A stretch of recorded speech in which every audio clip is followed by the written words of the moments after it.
And if anyone wants to corroborate or want to know anything, Dr. Swati has my contact. You can just take it from her. I think she'd love to share that.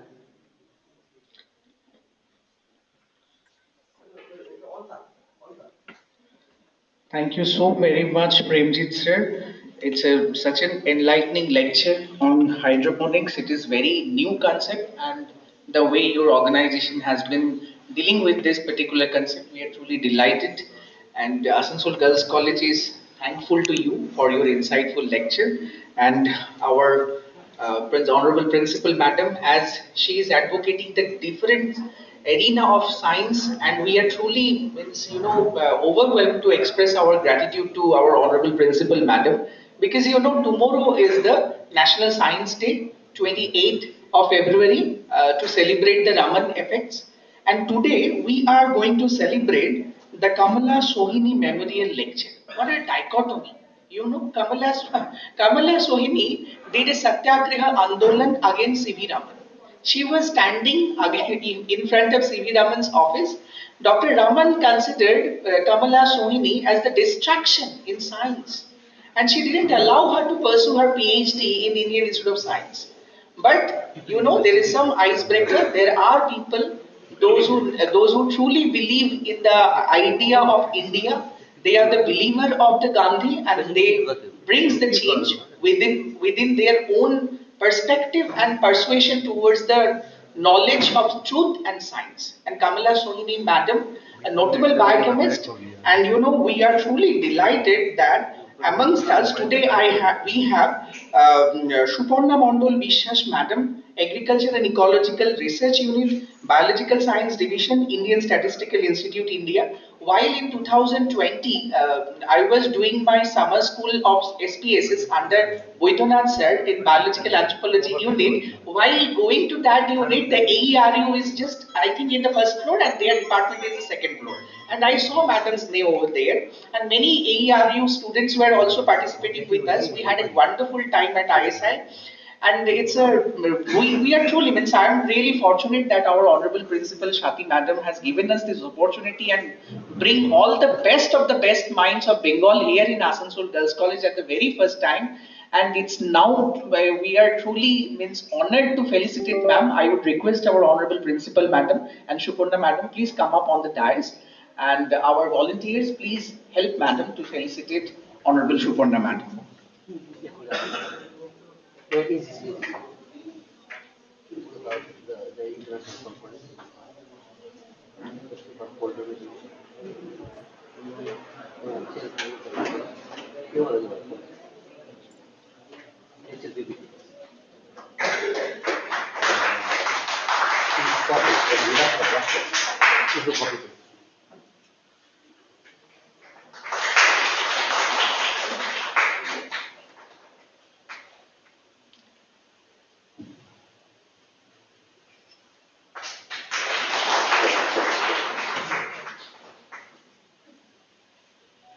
Now, I would request our Honorable Chandan Bandyopadhyay sir, a notable economist, and his research is, delivering with the agriculture, market, and how the science of economics, he truly believes the 21st century capital, the ardent follower of Thomas Piketty. And and it's a great honor to welcome Dr. Chandan Bandyopadhyay sir to host this session and chair this session. And I would request Honorable Chandan Bandyopadhyay sir to please formally introduce Honorable Dr. Suparna Mondol ma'am. And it's a great honor in Asansol Girls College to host this lecture, Kamala Sohini Memorial Lecture, for the very first time here in this college. Thank you, Honorable. A very good afternoon to all. Now a little bit introduction of Dr. Suparna Mondol Vishwas. She serves as the head and associate professor of the Agricultural and Ecological Research Unit at the Indian Statistical Institute, Kolkata. She earned her MSc and PhD in botany from the University of Calcutta. Dr. Vishwas has published 50 peer-reviewed research papers and filed 3 patents, 1 granted and 2 under evaluation. Her research spans natural cyanotherapeutics, seed endophyte ecology, natural urease inhibitors, and bacterial pigments. She is dedicated to advancing ecological research that links chemical ecology with agricultural and environmental sustainability. She has received the honor of Women Scientist on her research Our Future 2025 by Springer Nature India, Ministry of Education, Government of India, and the Indian Council of Social Science Research. Now, today she will deliver on squalene and its derivatives as potential anti-sensation phytotherapeutics, a modern approach for rejuvenation and healthy aging. Now, we are in a world where healthy aging and this type of problem is going on, and it's a new concept or rather new idea, modern approach. So that I think we will experience a 40 minutes good lecture and good experience on this topic. Ma'am, please.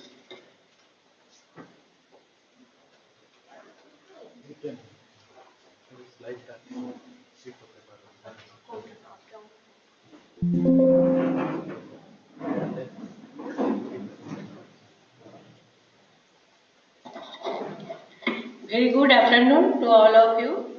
First and foremost, I convey my sincere thanks to Professor Shati Nangi Bhattacharya for inviting me to such extreme conference, and I would like also to thank the organizing committee for their hospitality and their reception, and my heartful thank are also to the student and best wishes also. Today I will be I will be speaking on squalene and its derivatives as natural potential anti-therapeutics, a modern approach for rejuvenation and healthy aging.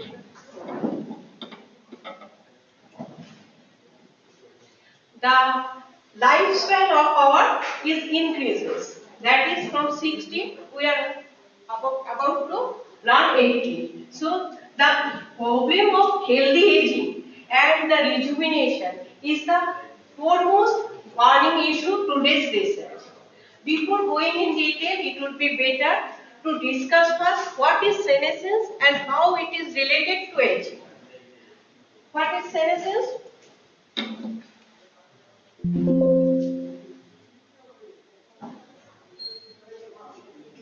What is senescence? Senescence is a process in which cells permanently stop dividing but remain metabolically active. The primary causes of senescence are oxidative stress, telomere shortening, mitochondrial dysfunction, epigenetic dysregulation, etc. But this senescence is also stimulated by some external factors such as stress, unhealthy lifestyle, and addiction or consumption of some additives such as cigarettes, alcohol, and drugs.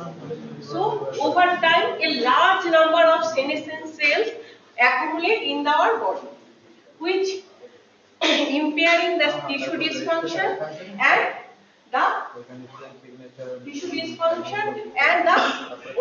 overall functioning properties of our body. As a result, the aging is occurred. So, senescence and aging are closely related. What is aging? As we all know, that aging is a progressive process of decline in the physiological function of tissues and organs, and leading to the deability of overall fitness of an organism. And at the cellular level, the cells show the replicative senescence or the reduced autophagy. What is autophagy? Autophagy is the process by which the cell eliminate our non-functional things or harmful things from our body. Most of all, the senescent cells develop the senescence associated secretory phenotypes, and which release some inflammatory molecules and that promote the chronic inflammation and tissue dysfunction. And there are some natural compounds that have special type of activities known as cellotherapy that can affect the cellular activity, either senescence or autophagy. But there are very limited number of these compounds that act as cellotherapy, either by killing the senescent cells or reduce autophagy. But these compounds are either very expensive or they are scarcely available. So we are researching on the cost-effective and sustainable source of aging. As we already know that first signs of aging occurs in our skin. With aging, there are fine and wrinkles right occurs in our tissue, skin. And this is due to the skin oxidation or accumulation of senescent cells. And the imbalance between the production of reactive oxygen species and their neutralization accelerate the senescence process. So, if we target the reducing level, target the intercellular loss to reduce the process or loss level, so aging can be delayed. Several studies have indicated that there are some compounds that are efficient to minimize the loss scavenging activity, and this loss scavenging activity can decelerate the aging process. So, our next research to search the cost-effective and natural cellotherapy. So we all see from this study that ROS or antioxidant properties of the compound that they have that can act as a cellotherapy compound. Based on that, we have chosen the squalene because the squalene and its derivatives also known to possess potential antioxidant activity. What is squalene? Squalene is a natural hydrocarbon and it is consisted of isoprenoid units. These are the small isoprenoid units and it is known to be the precursor biomolecule in our body that is phytosterol in plant and cholesterol in animals. And it is practically insoluble in water but freely soluble in nonpolar solvent. And physically this compound is transparent and colorless, odorless, tasteless, natural food supplements that have no side effect.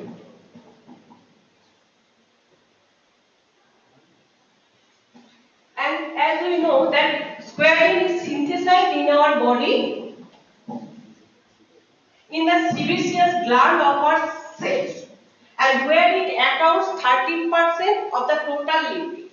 And as we ages, the lipid concentration or squalene concentration of our skin is degrading. That's why our skin is skin structure is also deteriorated. And based on the antioxidant activity, this squalene and its derivatives were chosen for the present study. And also we know that squalene acts as an antioxidant activity, but there is no experimental study has been still done on this aspect that where it is lower the aging or age-related disorder. So this area is remain unexplored.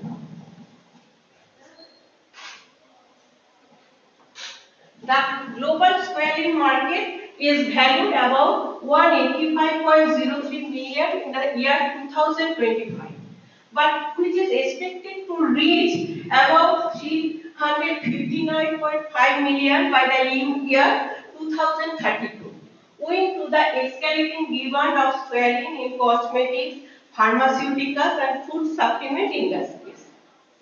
And the previously, the commercial source of squalene is the shark liver oil. And we need to kill about 2000 sharks to get only 1 metric ton of squalene. So, we are concerned about the environmental and the ethical problem of view, and we search alternative sustainable source of squalene.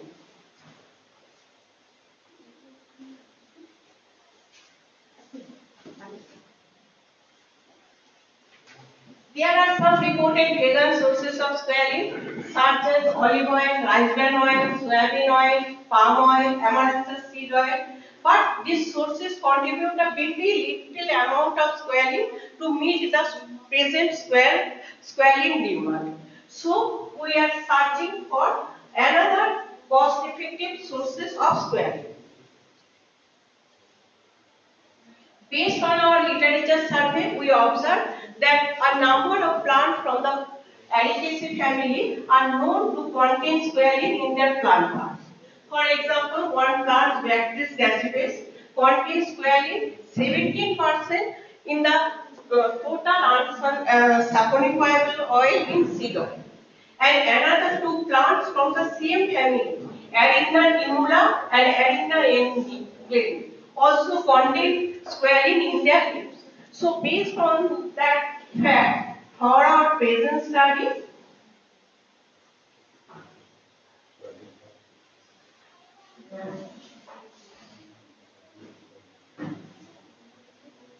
we have selected coconut leaves as our wasted resource. As this is a very common plant under the family Ericaceae, and it is ubiquitously occur all over the India, and most probably the coconut leaves are generally used as a roofing material or for making booms in some rural area. Besides that, it has no such commercial use. So we have chosen these resources, and this resource would be a cost-effective resource. So based on all the facts and observation of our literature, we have drawn the following four objectives. First, isolation, identification and molecular validation of squalene and its related derivative from the selected plants by cost-effective way. Another, in vitro antisenescence activity of the isolated compound, and then in silico or molecular docking studies to further validate its antisenescence nature. And lastly, we done the preclinical drug assay. Our first objective is isolation, quantification and molecular validation of squalene and squalene derivatives. What we did in here, so first we collected the coconut leaves from different areas of Kolkata, and fresh and non-infected coconut leaf plates were chosen, and the midrib was also removed from each leaf plate, and that midribs can also be utilized as a broom, and the remaining portion of the leaves was dried in air at room temperature for 2 to 3 days. After the dried leaves were powdered in a sulfate Miller machine and then soaked in a 500 ml of pentane containing 2000 ml of glass airtight dural polyfluid, and we have developed a process for efficient, cost-effective recovery of squalene from natural sources. And this patent have also been granted recently. And following which we have developed about 99.5% pure squalene within one week without using any sophisticated instrument. And we also purchased pure squalene from the market, which is also used for the comparative study. And another biosource squalene was also extracted from Acrocarpus lacocha leaves, which is also used as a biosource of squalene. And we also identified squalene from these Acrocarpus leaves previously, and this work is also standardized.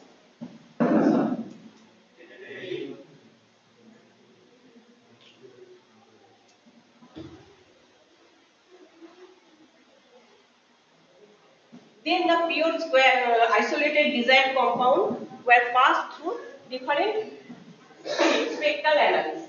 First LCMS, CNMR, HNMR, IR, etc. LCMS for detecting the molecular weight of the compound, CNMR for detecting the number of carbon atoms present in the molecule, and HNMR for detecting the number of hydrogen atoms, and IR for detecting. Can I audible? Yes,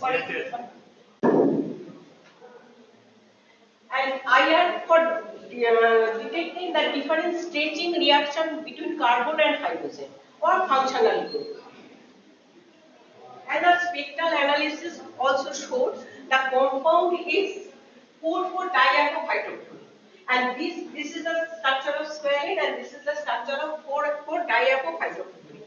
Both compounds have the same molecular backbone. But in case of 4,4-diaco-hydrochloride, we have two extra double bonds at 8 and 12 carbon position. These are more or less, these are the squalene analog. Now the question arises which biosynthetic pathway this new squalene-like compound was derived.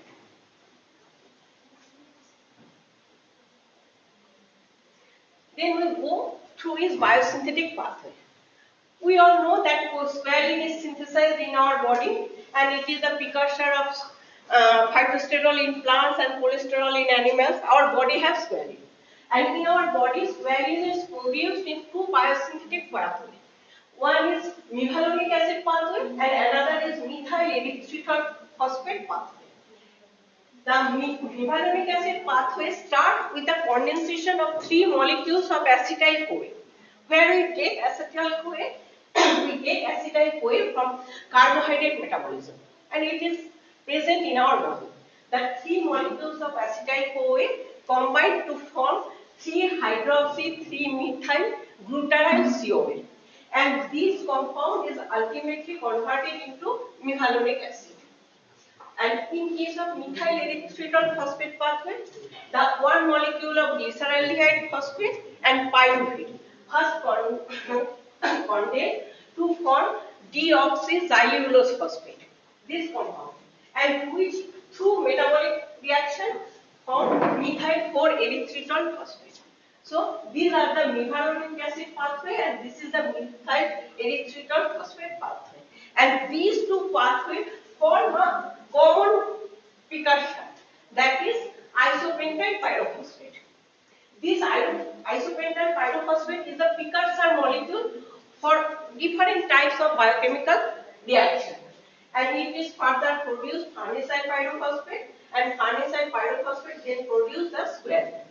And from this farnesyl pyrophosphate, another two biosynthetic pathway occurs. One is beta carotene pathway and another is staphyloxanthin pathway. And in between the farnesyl pyrophosphate and the squalene, there occur an intermediate step. In intermediate step, it first form pre-squalene by head-to-head conservation of isopentyl pyrophosphate.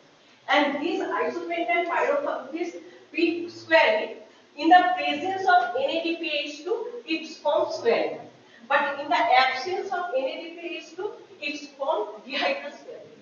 And from this dehydrosqualene, our compound 4,4-diaco-hydrochloride is produced.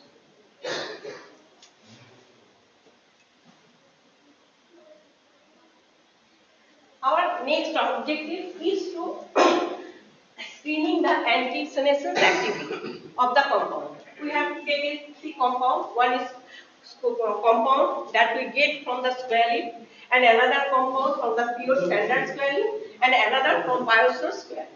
How we done in this anti-senescence assay?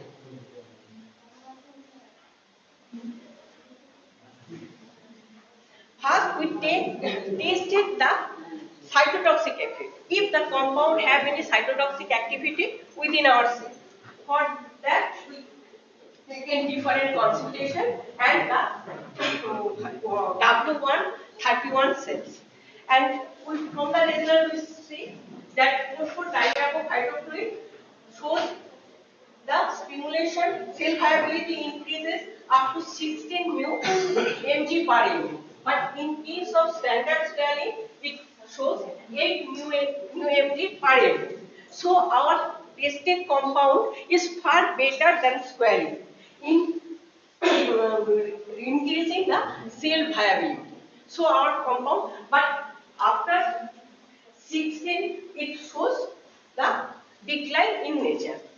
And both squalene, pure squalene and biosphore squalene show the similar pattern of result. In the next step, we take two cell lines. One is W138 and another is Hackerson. Yes, this is a very expensive process. We are not able to do the experiment in different cell lines also. And these two cell lines are available in our lab. That's why we perform this experiment. Here, what we done, we first induce senescence within the normal cell by the one graph called olaparib. 5% olaparib, we induce the senescence. As a result, when we induce the senescence, the cell viability decreases in both the cell lines. But after inducing the senescence, we added our tested compound. It shows the further increasing our cell viability. So this compound is able to prevent the senescence activity.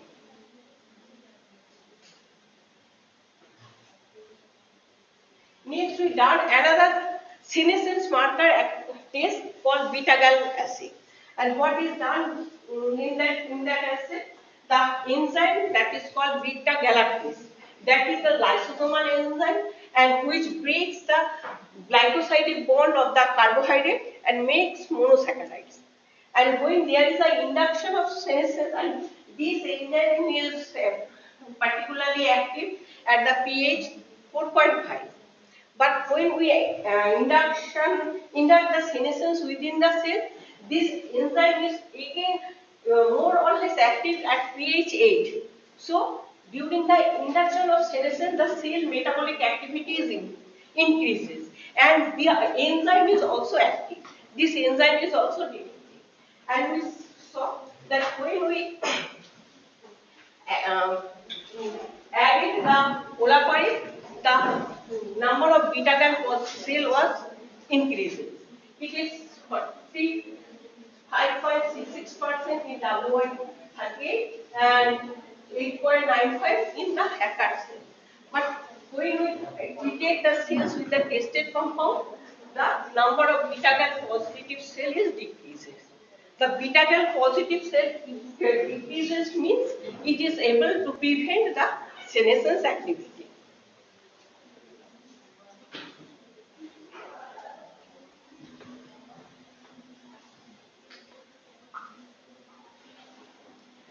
As we also discussed that reducing the level of senescence is also one of the marker or preventive mechanism of cellular aging.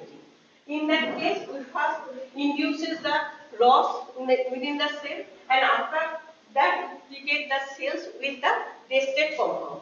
Then we also show that 4,4-diaminohydroquin is able to reduce the intracellular ROS acid, ROS level within the cell. So it is a we can say from the result that 4,4-diaminohydroquin also the standard squalene and biosphore squalene is also able to prevent senescence, but 4,4-diaminohydroquin shows the greater result in prevention of senescence activity within the cell. Then we done the molecular docking analysis to validate that this compound can be used as a drug candidate. But when we tested one compound for a drug as a drug, it takes 20 years time and billions of rupees. And we are in India, it is not possible for us to do that experiment. So we go for the molecular docking for further validation. And here we've taken some age-related key regulators. These are SIRP, mTOR, AMPK, BCL, XL, H shock protein, and MND2. These are the all the key regulated genes that are associated with the mammalian aging process. Then we perform the molecular docking study with some known in this reaction. We have taken also some known anti-aging well-known phytotherapeutics, that is curcumin, metformin, fizitine, quercetin, etc. And we perform the molecular docking as well as post-docking analysis.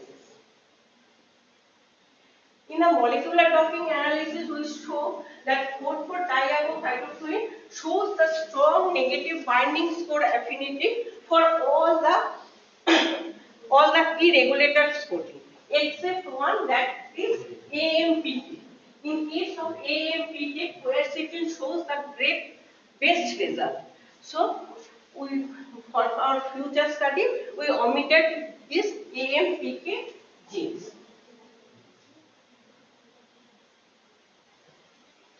These are the post-docking analysis, and post-docking analysis, all the 5 proteins show the different types of interaction with the active pocket of the, these are the protein and ligand interaction. So we can say that our compound can interact with the age-dilating protein and it's able to mitigate the aging process. Then we done the preclinical drug study or ADMET study. What is ADMET study? ADMET study is based on the absorption, distribution, metabolism, secretion and toxicity. And this is done based on the some already established concept. That is, these are the comparative analysis, and here we can say that squalene and 4,4-diagonophytofluid followed all the 4 rules but violated one rule. That is the solubility problem. As squalene and 4,4-diagonophytofluid is highly nonpolar, that's why they show high water octanol partition ratio. And this can be minimized by formations of some capsulation technique. These are the pharmacokinetic study, and from pharmacokinetic study we see that squalene and 4,4-diagonophytofluid do not show any toxicity at all, that is organ toxicity or endpoint toxicity, etc. So this would be a safe drug for phytotherapeutics. These are the results. And so the coconut leaves can be act as a vegan source for phytotherapeutics, and in vitro study indicated that it can be able the cellular senescence to prevent cellular senescence by 2 mechanisms. One by enhancing the cell viability, and another the reducing the loss level. These are the words summary of the whole world. And these are the publication and stating to our squalene related work. And these are my lab mates and my energy. Thank you. Any question?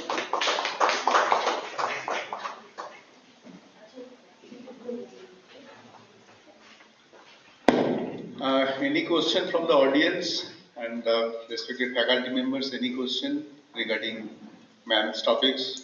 Though the topic is very interesting and relevant to all of us, not belonging to your faculty, your departments, your discipline. Any questions from the students? Ma'am, please.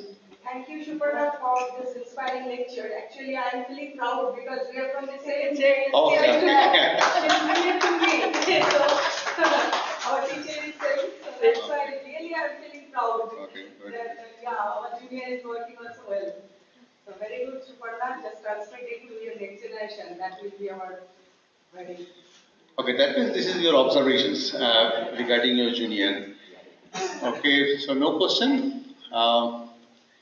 Actually, one of my teachers in the undergraduate studies has said that if you can make your grandmother understand your basic discipline, then you will actually learn the topics, learn the subjects. And ma'am, we are not from your discipline. I can also say one pointing to the students that our country, India, we are rich in biodiversity and there are so many plants here and there, and you can find anything. So phytochemicals are the role of the all things, key player of all the biological process. So you can search from any plant.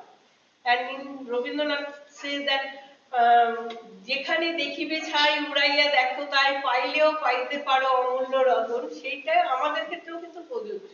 আমাদের আশেপাশে এত গাছ বা এত weeds আছে যেগুলো যেগুলো আমরা মনে করি যে ইম্পর্টেন্ট প্লান্টস, যেগুলো সেগুলো তো সব কেমিস্টরা করে নেয়, আমরা পারি না কিছু করতে। কিন্তু আমরা যদি ওই উইডস বা লোকাল ড্রেনের ধারে যে গাছগুলো হয় সেগুলোর মধ্যেও এত ভালো ভালো কেমিক্যালস আছে, সেগুলো দিয়েও কিন্তু আমরা খুব ভালো রিসার্চ করতে পারি। আমরা বিদেশের থেকে এগিয়ে কেন আমাদের রিচ বায়োডাইভার্সিটির জন্য, সেটা আমরা we are very lucky that we are in Right, we are from different discipline, but regarding during these last 2 days we are hearing so many about the nanoparticles, etc., etc. But last 2 sessions I have experienced from you and from ma'am also that we can correlate with your topics. Your topic was that the smelling agent, and your topics is that why the agent, how can the aging can be solved not from the marketed commercial agencies but from these your coconut leaves, and maybe that coconut leaves will be beneficial for us because we are now at that stage continually aging from that. Okay, thank you ma'am for your presentations, and thank you audience for your presence here. Thank you.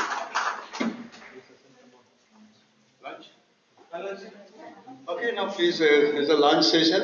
Please go and enjoy your lunch.